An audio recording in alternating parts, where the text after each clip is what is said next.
Hello everybody, I'm Laura Salas, Director of Patient and Physician Relations. I am here to interview our very own Cynthia Mayhan, Director of Critical Care. She will soon be involved in what we believe to be a wonderful expression of giving. Cynthia, along with other church members, will soon be traveling to India on a medical mission. Cynthia, when will this trip take place and where will you be going? We are going to be traveling to northern India, to the province of West Bengal, up into the Himalayan mountains near the Bhutan and Nepal border, specifically near the village of Padang. Additionally, we'll travel over to Garo Hills, which is in another province, again in northern India. And when will you be taking this trip? February 15th to the end of February. What will you be doing there and for how long? Our strategy is twofold. Part of what we do will be health teaching to some of the church planners there, as well as the local leaders. We do basic health teaching in areas specific to their needs. Additionally, we'll do mobile clinics. Is this the first time you participate in this medical mission? No, this will be my second trip to northern India. I've gone previously. I went in March of 2007. What type of services do you provide and how bad is the need for them? The need is tremendous because this is a completely remote and rural area up in, like I said, the Himalayan region. So there's absolutely no medical care there whatsoever. It's culturally diverse. So there's also the practice of witchcraft, which is their basic type of medical, how they seek medical care is through the local witches. So again, the need is tremendous. Can you give me some examples of the type of services you'll be offering? Again, clinic services. We see patients come in with a range of complaints. So we're lucky enough to have someone there with us, and we have enough. We take medications with us, or we obtain medications when we get there. So we're actually administering medication and administering health care. Looking back at your last mission, what would you say are the biggest impacts your group has made?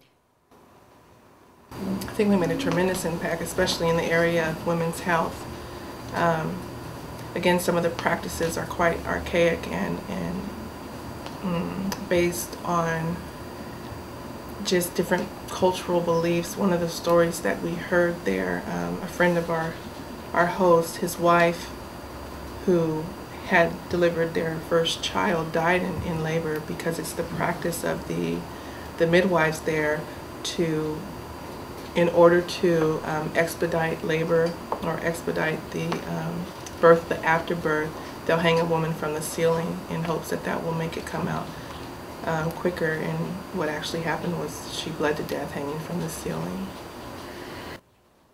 We recognize that you are sacrificing time away from work and precious time away from family, to name a few. How would you describe your personal and professional rewards from your mission?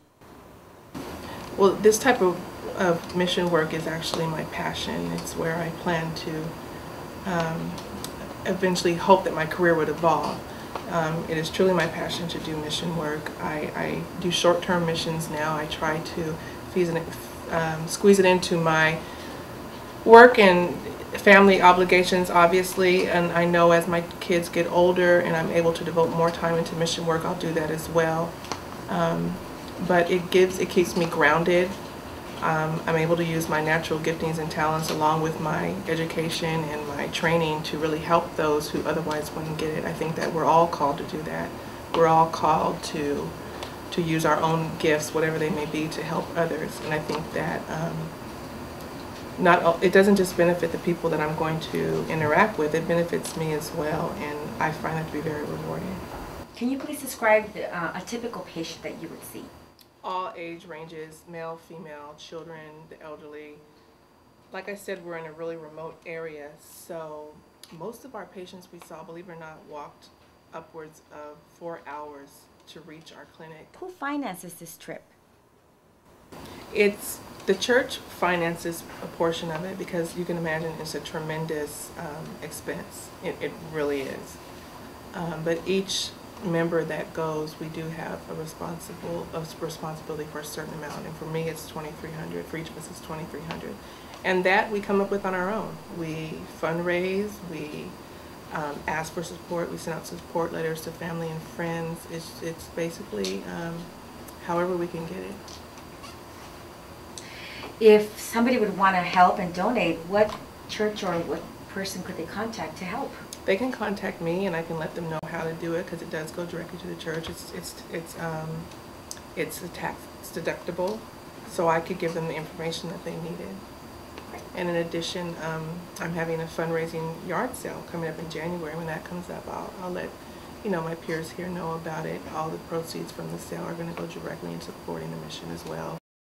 Additionally, I am collecting donations for unwanted items that I can sell at the garage sale. So I sent out a call to family and friends, at the end of the year, if they're cleaning out their garages, want to get rid of old furniture or appliances, I'm accepting that. And those items will be part of the garage sale. And again, all proceeds will support the trip. Cynthia, on behalf of all of us at PHLB, we thank you for your kindness. Best of luck.